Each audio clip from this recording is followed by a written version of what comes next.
ball around. Damn, y'all see that pass? Did y'all just see that pass? That's crazy though. Wait, one more time, my bad. Turns. It's easier to move the ball around and hope that. What's good, YouTube? It's a kid BaffourHD back on another banger. You know what I'm saying? We about to check out Michael Jordan, NBA legends, explaining why he was so hard to guard. Y'all think he was the most unguardable player ever? You know what I'm saying? Like, I could think of a few people. I think Kobe, to me, was like the most unguardable. I don't think Kobe could be stopped. There was just too many things in his game, too many things in his bag. Dude had like a whole backpack full of just crazy ass moves. He could do anything, whatever position you put Kobe in, the ball's gonna get in the net somehow. I don't know. Apparently, he copied all that shit from Jordan. I never seen Jordan play, so I don't know. That's why I'm being educated on this right now. That's why we're reacting to Michael Jordan. You feel me? Everything adding up now? So hey, leave a like, comment, subscribe. 2,000 likes for Michael Jordan in 48 hours. That's what we're gonna go for. 90+% of y'all not subscribed. I don't know why. You just finna watch. You know what I'm saying? Join the Soul Gang, Fo Gang. You know what I'm saying? Just join the gang over here. Hit the subscribe button. Hit the notification button. Michael Jordan. Why was he so hard to guard, bruh? I don't know. Let's listen to NBA legends talk about it. Let's go. Jordan was unguardable back in the day, and the whole NBA world was amazed at what he could do on the court. Still, we never really talk about what goes through a defender's mind when he's going against Michael Jordan, or what exactly makes Jordan so challenging to guard. Because as viewers of the NBA, we can't answer this question obviously, since we never guarded Michael Jordan. So that's why I decided to make a compilation of NBA legends and players explaining why it was so hard to guard Michael Jordan. So enjoy the video, man, because this is very intriguing to watch. Steal his black tennis shoes and you take away his car, and hopefully he doesn't get his wake-up call and make it to the arena. But a player with Michael Jordan caliber, First of all, who is this? Please let me know in the comment section. I have no idea like who I'm looking at.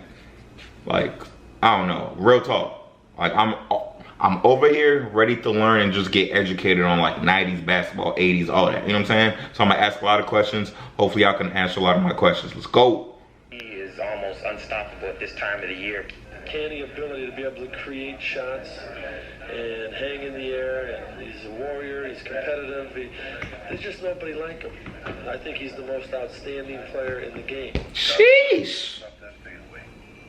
You go in there thinking you're gonna stop Michael Jordan, you're gonna be in for a long night.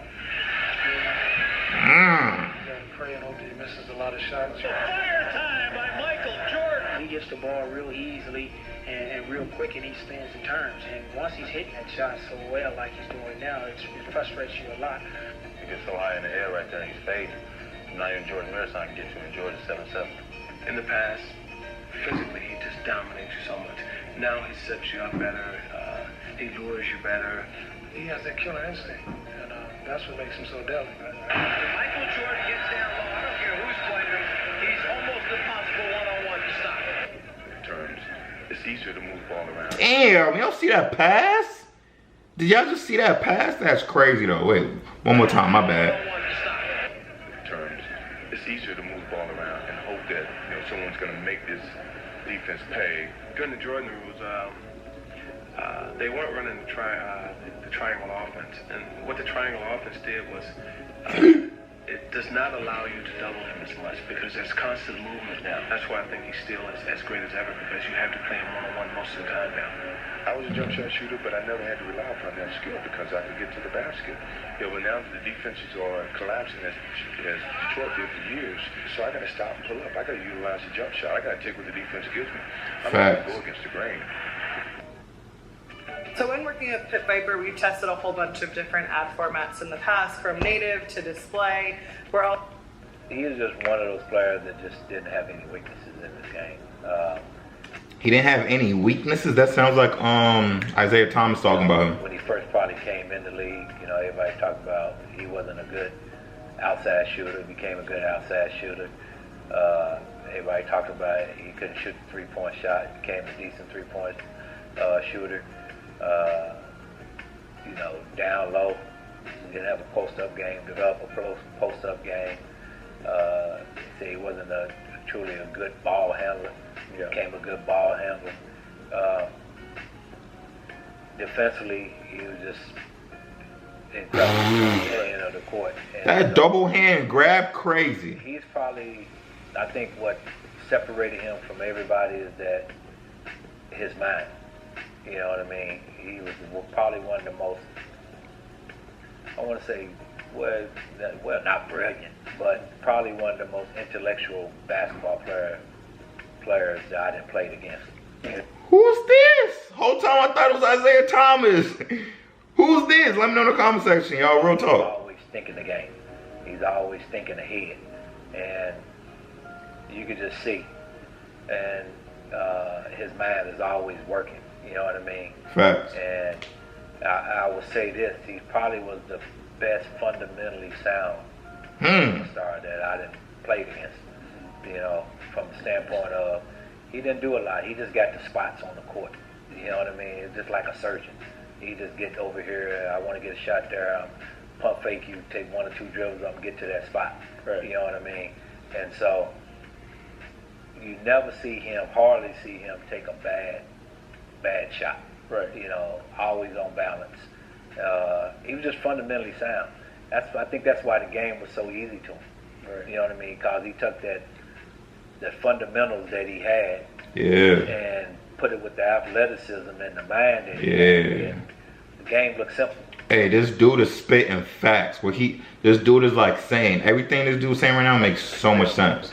Right, he made it look really. Yeah, but it was very hard. Right? It was very hard to go out there. Of course, that's an NBA. Plus points a night, Right. you know, in the NBA back then. Exactly. You know what I mean? Where And the still be game asked was to guard the toughest guy. yeah, when the game was physical and you can, you know, really get into your guy and put your hands on him, and you know, the fear of them coming down the lane against us, you know, back whatever game you playing against, you know, Damn, that's hard. just totally different. It was just a different game.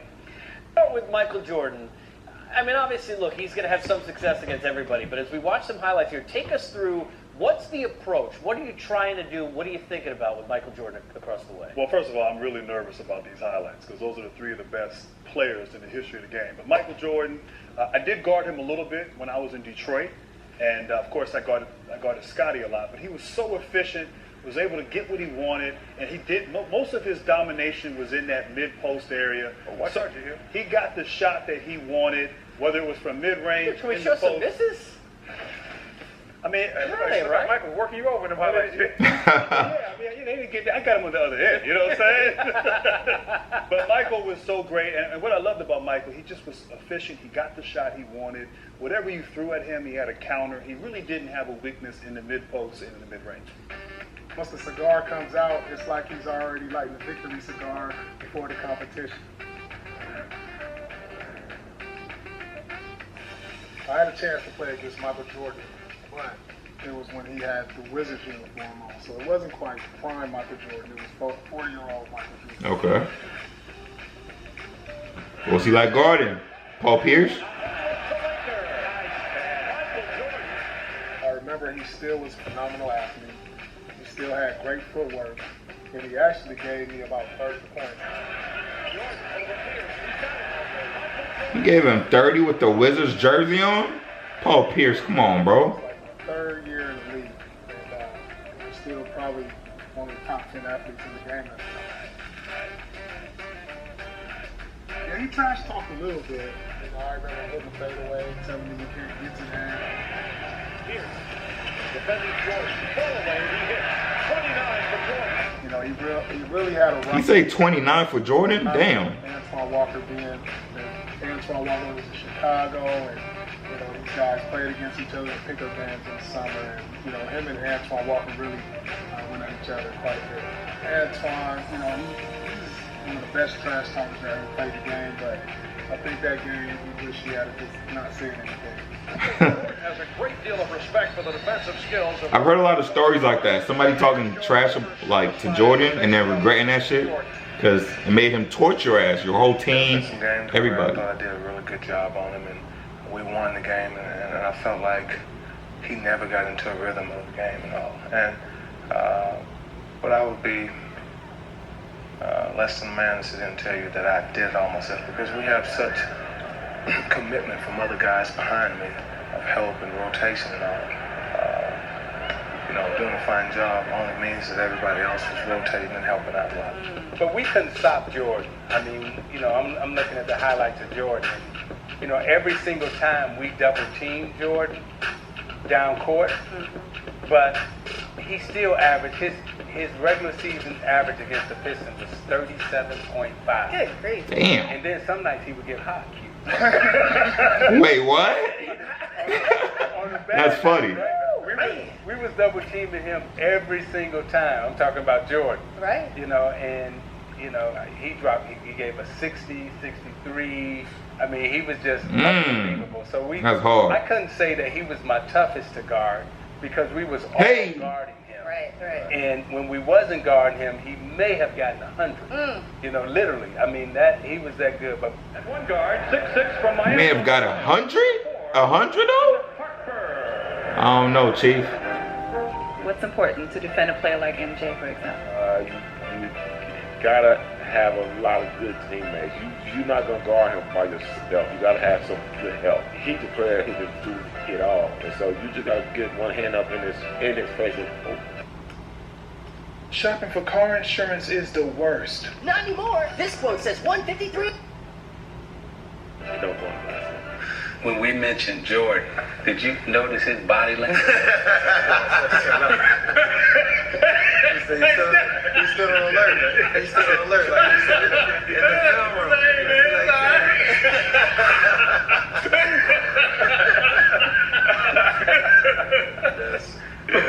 That's it. It's the one game that, ironically, this may sound a little bit odd, but it's probably more than any other game. That's the game I look forward to the most. Because you knew that night you had to be at your absolute best. And so if there's something, anything, a matchup that's going to bring out the best in you, if you're a true competitor, that's what you really Damn, Isaiah Thomas is a for me, bull. it's the one game I look forward to more than any Damn. other game. Still And is. it's him because he was everything that you just described with LeBron. I was listening to you. Yeah. That's about the way it is. Yeah, like any slip up, any lull, any mistake that's made, you're gonna exploit it. You're gonna take advantage of it. So you had to be so keenly locked in. Stupid, where you Game going? plan. Here's what we're doing. Like, where you going, Chief? Come here. And you would be furious if somebody didn't rotate they were supposed to because you knew. Bro, he's making me feel like I think I'm gonna play basketball like Saturday, bro. And so, because if you're not there, dude's about to do some, he's about to do something, real freaky here. And so, right? He's about to get real freaky here. And I don't need this right now. So I understand Like shit. exactly what you guys are saying. We used to go back and talk after you be playing, and you actually think that we've done a good job, and then you look up at the scoreboard. That's the best way to explain it right And the dude got like 39 or 40. And you're like, damn, like I thought we was doing all right. Like, and then you get on the bus and you talking and I remember saying this to you. I was like, I feel like sometimes he treating us like we in high school. Yeah, I can see that. He was that much bigger and just, much more athletic than we were. And Smitty can attest to this. We had to guard him, 35 to 40 minutes a game. And he was That's crazy. That's with the 45 on his back. There's no way you were going to move him off the post. He was cat quick, and on top of that, he was going to embarrass you in front of your family and friends. So having said all that, if I'm starting a franchise, not only do I want to put people in the seats, because Michael will do that, but his skill level was so far ahead of everyone else, I'm going with MJ. Could Magic and Larry, play in today's contract? You kidding me? And they say, well, what's the difference between those three? I said, here's the difference between those three. And I saw it many, many times. Larry and Magic could control the game by taking 10 shots. They'd have 17 points, 15 rebounds, 12 assists, 4 steals. If you got Michael Jordan to take 10 shots, you control him. It's off to the right. Jordan on the drive. Falls down underneath. Like, look at these highlights, y'all. Like, it's crazy. Michael Jordan, what you have to do to him is try not to let him catch the basketball. If he ever gets the ball in his hand, you're done. Inbound to start right to Jordan. Woo! It almost fell. That's crazy. Money. Earlier in Michael's days, we beat them 6 times me and Gerald did. We was in Chicago. There was 3 seconds left. He guarded Michael Jordan. And Stan Auerbach said, what's the best defense for Michael Jordan? Sugar said, me having some offense. He said, well, I'm going to do this play. He did this play. I come off. I'm down there wide open waiting for the ball. He came across half court. He shot the ball, 3 seconds left. And he said, come on. The ball is still in the air.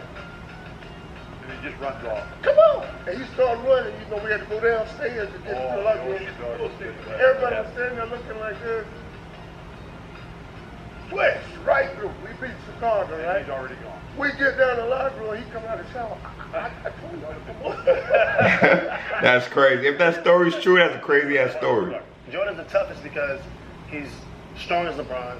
He shoots just as good as Reggie Miller from the mid-range, and it's very hard. And he's tough, and he's he's a killer out there on the court. So guys, I hope you enjoyed the video, and tell me, what is your favorite Michael Jordan game? Nah, hey, leave a like, comment, subscribe. Michael Jordan is goated.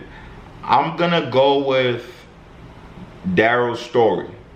That's my favorite. Like, with all the NBA legends talking about Michael Jordan, him talking about him was the best. Like shooting and saying come on and leaving while his ball's in the air, all that shit. I don't know how true that is, I'm not sure, but if it's true, that sounds goated. That's like what Steph Curry's doing now. But hey, leave a like, comment, subscribe. It's your boy BaffourHD. Yeah, we out.